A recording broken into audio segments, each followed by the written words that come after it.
Hello, I'm back. Sorry for my long reprieve.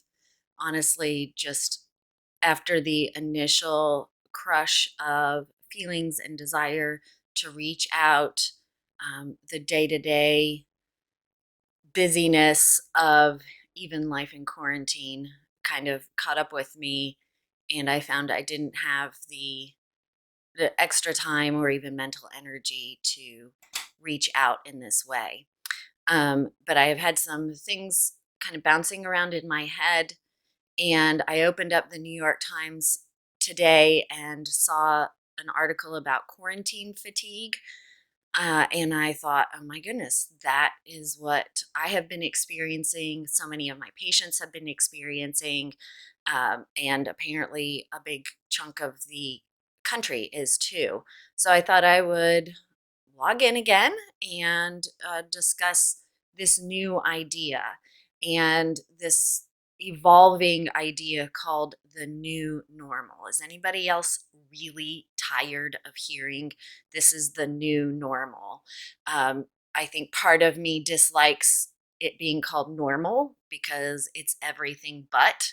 Um, and there is some emotional part of me that would really love for there to be just a magic wand. The last few months kind of end and we move on and we don't have to discuss a new way of living. Um, so, first of all, quarantine fatigue.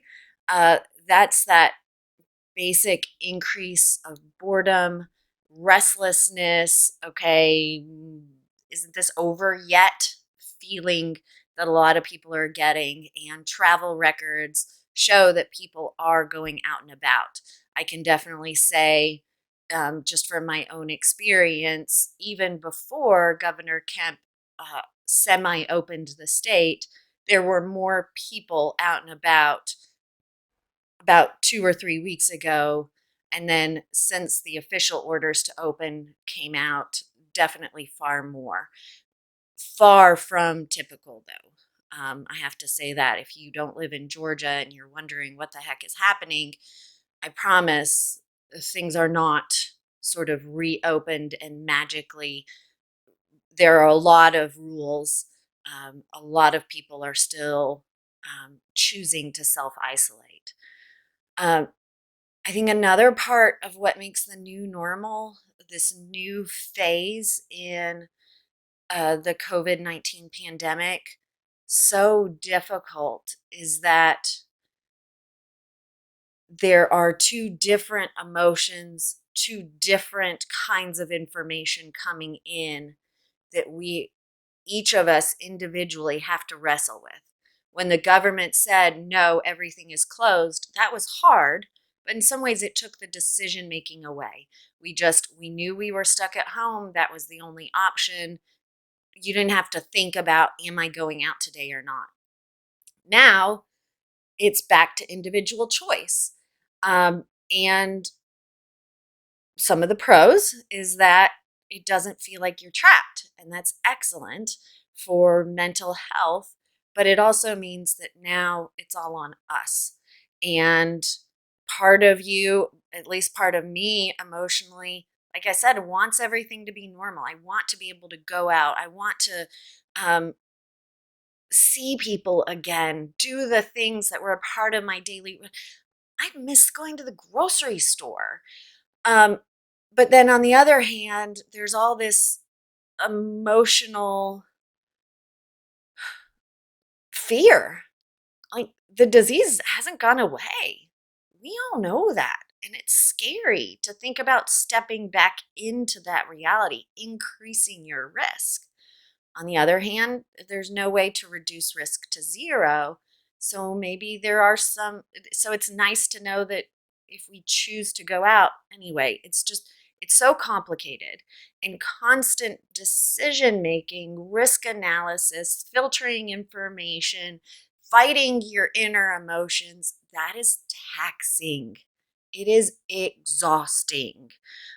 Routines are nice for so many reasons, but some of it is because it's mental shortcuts. And so many of those shortcuts are taken away. Um, when everything is new and different.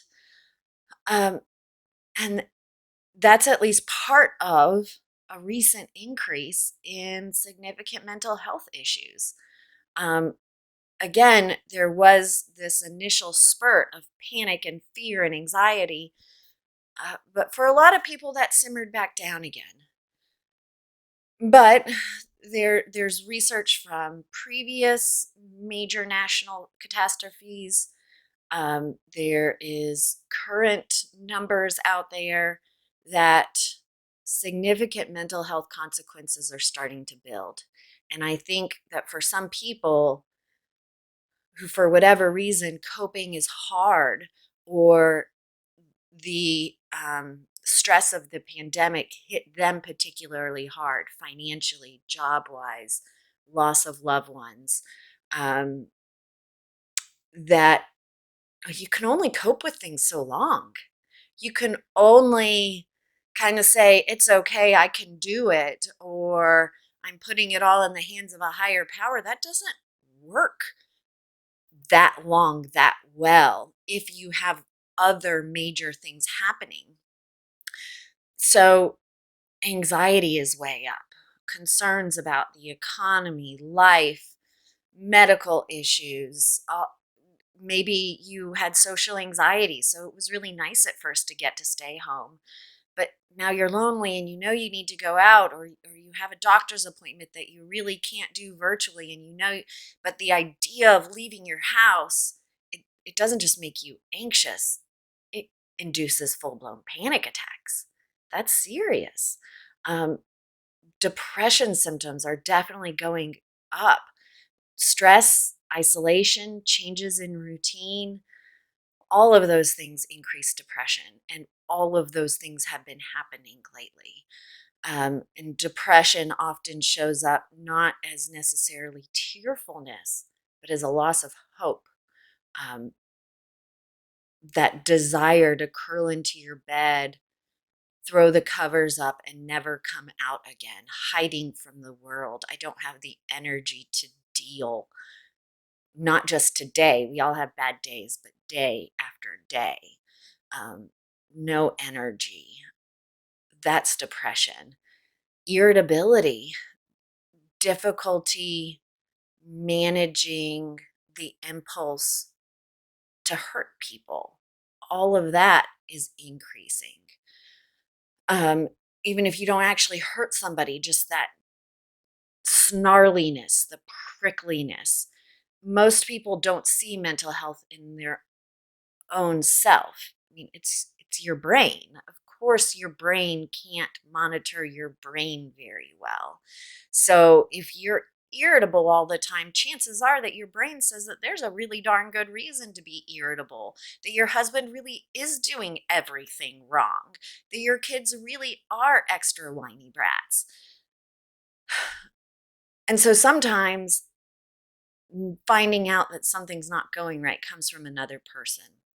If you're getting a lot of feedback like, whoa, what's happening? Or, are you doing okay? Maybe you're not. Um, and and it certainly doesn't hurt to reach out to somebody. Most primary care doctors are um, doing virtual visits, especially for behavioral health issues, for mental health issues. It's the same thing. All of what I just said goes for your child. If you see any of these things happening in your child, um, I think there's a little bit of a tendency to go, well, it's related to the pandemic. It'll get better when things get better. Don't wait. Go ahead and reach out. Get the help. It takes longer than it should to get mental health services. So it's better to reach out before you're desperate. Um, Check with your health insurance. A lot of times, health insurance companies have some online mental health providers or online medical services in general, and a lot of times those include mental health providers. And then, of course, there's the crisis numbers, and I'll post them here at the end. But the National Suicide Prevention Hotline, the NAMI Hotline, there's one for teens. Um, run by teens, but those teens are supervised very carefully, very well trained. Um, Definitely make use of those. And then overall, I highly encourage all of the things that I have talked about in all of my other talks, which is be patient with yourself and others. Self care continues to be super critical. These are unprecedented times, so we have to have unprecedented reactions. Um, Figure out routines that can at least be pseudo routines and try to stick with them. Yes, things are constantly changing, but maybe there is something that can work. Maybe you'll start doing walking um, talk dates with a friend or gathering in someone's backyard, properly distanced with some of your best friends. Maybe you pick one family that you know has been self quarantined at the level that you feel safe with, and you and that family end up deciding to like kind of co-quarantine now. So it's a little bit more than we did when we were panicked and the rates of virus were very, very high. um, Basically, we're in this for the long haul, and I don't like that. I don't like that at all. But I don't think we can get away from that fact that this virus isn't going anywhere anytime soon.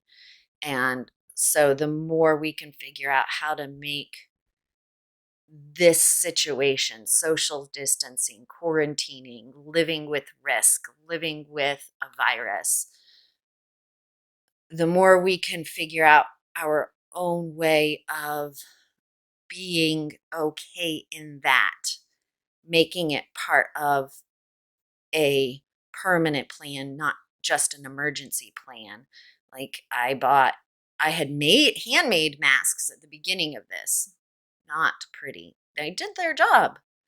But now that I'm like, you know what? I'm going to be wearing a mask for months out in public. I bought a very pretty one off of Etsy, and I have no regrets. um, I and some of those things just to help me settle in to kind of that mental space of, all right, this is what life is going to have to be. Let me at least have some nice accessories for it. I hope you are all doing well. Um, but really, if you're a patient of our office and you are having difficulties, please contact us. Um, there might not be somebody on the phone, but leave a voicemail. We will hear it, and we will try to meet your needs. Um, Same thing with anyone's doctors, and don't wait to get help if you need it. All right, until next time.